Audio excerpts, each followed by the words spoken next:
여러분 안녕하십니까, 진성호입니다. 지금 윤석열 돌풍이 불고 있습니다. 윤석열 전 검찰총장이 현충원 참배를 시작으로 이 오세훈 시장이 주최했던 이 우당 이회영 선생 기념관 개관식에 직접 모습을 드러내는 이 공개 일정을 수행하면서 지금 윤석열 전 총장의 지지율이 폭발하고 있습니다. 또 국민의힘에서는 36세의 젊은 대표 이준석의 등장으로 세대교체의 바람이 불고 있습니다. 자, 지금 윈윈일 수도 있습니다. 지금 윤석열의 지지율도 폭등하고 있고 이준석의 국민의힘의 지지율도 올라가고 있습니다. 자, 그런데 문제는 이준석 대표가 경선 과정에서부터 유승민 전 의원과 친하다, 대통령을 만들겠다고 한 적이 있다, 또는 윤석열 전 총장에 대해서는 좀 까칠하다, 이런 이야기들이 많이 나왔습니다. 자, 과연 그럴까요? 자, 이와 관련해서 윤석열 전 총장의 이 막내로 볼 수 있는 장해찬 시사평론가가 입을 열었습니다. 자, 그런데 이 장해찬 시사평론가, 윤석열 전 총장이 처음으로 공개한 실무진의 이름입니다. 지난번 연남동을 방문했을 때 장해찬 평론가와 함께 갔고, 장해찬 평론가가 자신의 SNS를 통해서 이 내용을 공개했습니다. 자, 첫 번째로 공개된 윤석열 실무진입니다. 그 장해찬이 이준석의 논리를 조목조목 반격하는 그런 입장문을 올렸습니다. 이게 지금 화제입니다. 자, 장해찬 평론가, 윤석열 전 총장이 맨 처음 끌어들인 실명을 공개한 참모입니다. 그런데 이준석보다도 나이가 더 어립니다. 이준석 대표는 36세, 장해찬 평론가는 33세로 제가 알고 있습니다. 자, 평소에도 형 동생 하는 사이라고 합니다. TV에 패널로 함께 출연하면서 알게 된 것으로 보입니다. 그런데 더 젊고 더 센 장해찬, 이런 생각이 들 만큼 아주 논리적으로 이준석의 발언을 그냥 밟아버렸습니다. 자, 어떤 내용일까요? 이준석은 지금 버스를 출발시키는데 윤석열이 타지 않아도 그냥 출발한다. 우리는 8월 중순 8월 말쯤 이 대선 버스를 출발시킨다. 정시에 출발시킨다고 했습니다. 여기에 대해서 장해찬이 이준석의 논리를 하나씩 깨부수기 시작했습니다. 국민의힘도 상당히 긴장해야 될 것으로 보입니다. 자, 이 대선 버스 정시 출발론입니다. 그런데 여기에 대해서 장해찬이 한 방으로 깼습니다. 택시를 타고 목적지로 직행할 수도 있다, 이렇게 말했습니다. 자, 그러니까 버스를 타고 국민의힘 후보들은 다 가시라, 천천히 가시라, 윤석열은 택시 타고 그냥 바로 직행할 수 있다, 이 논리입니다. 자, 국민의힘 대선 경선 일정에 윤석열 전 총장의 정치적 스케줄을 굳이 맞출 필요가 없다는 것으로 해석됩니다.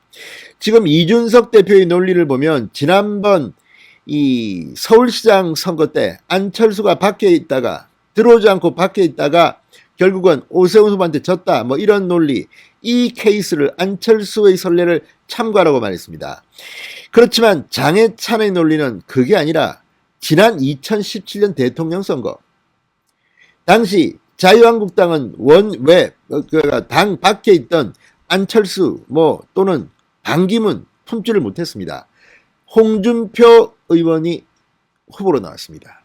만약 이때 안철수와 홍준표가 야권 단일화했다면, 그때는 야권도 아니었습니다만 어떻게 했을까요? 아무도 모릅니다. 문재인 대통령은 당시 41% 정도의 아주 낮은 득표율로도 대통령이 됐습니다. 자, 오히려 대통령 선거로만 보면 이준석의 이 서울시장 케이스는 좀 납득하기 힘듭니다. 왜? 오세훈, 나경원 쟁쟁한 후보입니다. 그런데 지금 현재 윤석열과 경쟁해야 될 국민의힘 내부의 후보가 누가 있습니까?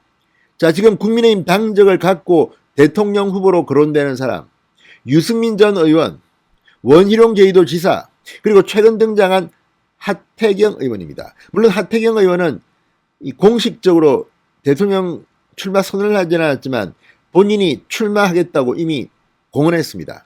자, 그리고 하태경 의원이 의외로 지금 이준석 바람 때문인지는 모르지만 이 야권의 대권 후보 중에서는 한 5등쯤 하는 모양입니다. 자, 어쨌든 본질은 이겁니다. 장해찬의 논리는 이준석의 이 정시 버스 출발론이 얼마나 비현실적인지를 조목조목 비판하고 있다는 겁니다. 자, 장해찬 씨는 페이스북에서 이렇게 말했습니다. 버스비를 두둑하게 낼 손님이 한 명도 없다. 먼저 출발하면 버스 기사만 손해다. 자, 여기서 버스 기사는 이준석이겠죠. 그리고 버스비를 두둑하게 낼 손님은 윤석열입니다. 그리고 지금 버스에 타고 있지만 버스비가 적은 사람은 누구겠습니까? 지금 현재 안에는 뭐 유승민, 원희룡, 하태경 또 뭐 김태호 의원이 출마할지도 모르겠습니다. 아무튼 등등입니다. 여기에 안상수 전 의원도 뭐 출마한다고 하니까 그 정도입니다. 자, 홍준표 무소속 의원이 복당하게 되면 국민의힘 내부에 있을 수도 있죠. 그 정도입니다. 그런데 버스비를 두둑하게 낸다는 것은 여론조사 지지율이 압도적으로 높은 윤석열을 빼고 버스가 출발한다고 해서 그 버스가 목적지에 과연 제대로 갈까요? 정말 버스 기사 이준석만 손해 아닐까요? 자, 그러니까 장해찬의 논리가 저는 더 맞다고 생각되는 겁니다. 지금 여론조사에서 윤석열이 뭐 오늘도 보면 뭐 35% 뭐 이렇게 나옵니다. 홍준표 의원은 한 5, 6% 나옵니까? 그 뒤는 잘 보이지도 않습니다. 그런데 동급으로 놓고 빨리 타. 안 타면 우리 출발해. 이런 방식이 맞는 거냐고 묻는 겁니다. 물론 이준석 대표는 공정하게 대통령 선거전을 관리하겠다고 하기 때문에 그렇게 말을 할 수도 있지만 이 논리가 과연 현실적이냐에 대해서는 장해찬의 논리가 더 맞는 것 같습니다. 자, 그러면서 이렇게도 말했습니다. 국회의원 그 누구도 당대표를 바라보고 정치하지 않는다. 국회의원은 대선 주자에게 정치적 명운을 걸 수밖에 없다. 시간이 지날수록 더 많은 국회의원들이 강력한 대선 주자를 따를 것이다. 자, 이준석 대표가 유력 대선 주자인 윤석열 전 총장을 압박해도 당 소속 의원들은 따르지 않을 것이라는 경고를 우회적으로 준 것으로 보입니다. 실제로 그렇습니다. 자, 과거에도 뭐 직전 선거 박근혜 대통령 후보, 또 그 직전에 이명박 대통령 후보, 급속하게 대통령 후보가 있으면 그쪽으로 몰리게 되어 있습니다. 당시 당대표는 강재섭이었습니다. 이명박, 박근혜 후보가 경쟁하던 2007년 대통령 선거 가장 뜨거운 경쟁이 붙었던 그 선거에 당대표는 강재섭이었지만 지금 강재섭을 기억합니까? 그리고 국회의원들이 강재섭을 보고 정치를 합니까? 그렇지 않습니다. 당대표는 대통령 선거전을 관리하는 사람입니다. 물론 이번에 이준석은 조금 다르긴 합니다. 이준석은 지금 대통령 선거도 중요하지만 국민의힘이 그동안 너무 엉망이었기 때문에 세력교체, 세대교체, 권력교체를 요구한 국민들의 명령이기도 합니다. 그러니까 이번 이준석 현상은 그때에 비해서는 또 다른 측면이 있지만 그거는 당 체질을 개선하는 것이지 대통령 선거와 관련된 것은 아닙니다. 그렇다면 이준석 대표도 대통령 선거를 관리하는 데에서는 이런 식의 단편적인 것은 특정한 당내 후보를 더 대우하기 위한 것이 아니냐, 이런 비판도 나올 수 있는 겁니다. 장해찬 씨는 4.7 재보궐선거 때 성공을 거둔 오세훈 나경원 대 안철수 모델은 재현되기 어렵다. 그때 오세훈 나경원은 적어도 자력으로 20%나 20%가 넘는 지지율을 확보한 주자였다. 반면 지금 국민의힘 후보군 중 자력으로 10% 이상을 받는 사람은 없다. 윤석열 총장을 제외한 범야권 후보 지지율을 전부 합쳐도 10%를 넘기지 못한다. 이렇게 지적했습니다. 그러면서 2017년 대선을 돌아봐야 한다고 주장했습니다. 당시 강력한 외부 주자를 영입하지 못해 대선에서 패배하고 중도 보수 진영은 4분 5열 인고의 시간을 겪지 않았나. 그때보다 지금 당박 주자가 지지율 기반은 더 두텁고 단단하다. 국민의힘은 개혁과 외연 확장을, 당 밖의 후보군은 더 많은 국민의 목소리를 들으며 시대 정신을 찾는 선의의 경쟁을 하면 된다. 굳이 벌써부터 민감한 표현으로 서로를 견제할 때가 아니다. 이렇게 말했습니다. 더 어린 장해찬이 더 나이가 많은 이준석을 꾸짖는 것 같습니다. 자, 이 장해찬의 논리가 더 현실적입니다. 그러니까 만약에 윤석열이 들어와서 당내에서 다른 후보들, 쉽게 하면 지지율이 좀 낮은 후보들과 섞이면서 오히려 축소될 수 있습니다. 어차피 경쟁하게 되어 있습니다.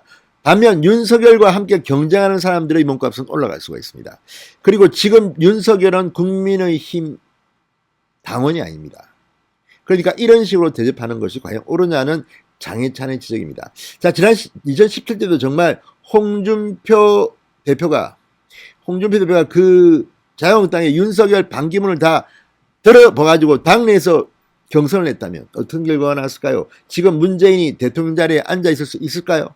문재인 대통령은 당시 인기 없는 후보였습니다. 다만 어부질이 비슷하게 안철수, 홍준표, 유승민으로 표가 갈리면서 또 반기문은 출마도 안 하면서 그냥 거저먹은 거 아닙니까, 솔직히. 자, 어쨌든 장해찬은 이준석보다 더 젊습니다.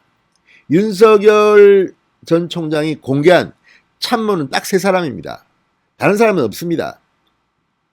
자, 대변인 2사람과 함께 이 SNS나 뭐 유튜브 등을 담당하는 실무진으로 윤석열 총장 측이 공개했던 장해찬 시사평론가, 지금 이동훈 또 이상록 씨입니까? 아무튼 이 대변인은 2명 발표했습니다. 그러니까 가장 먼저 발표한 장해찬 씨가 지금 이준석에게 한 방 먹인 것 같습니다.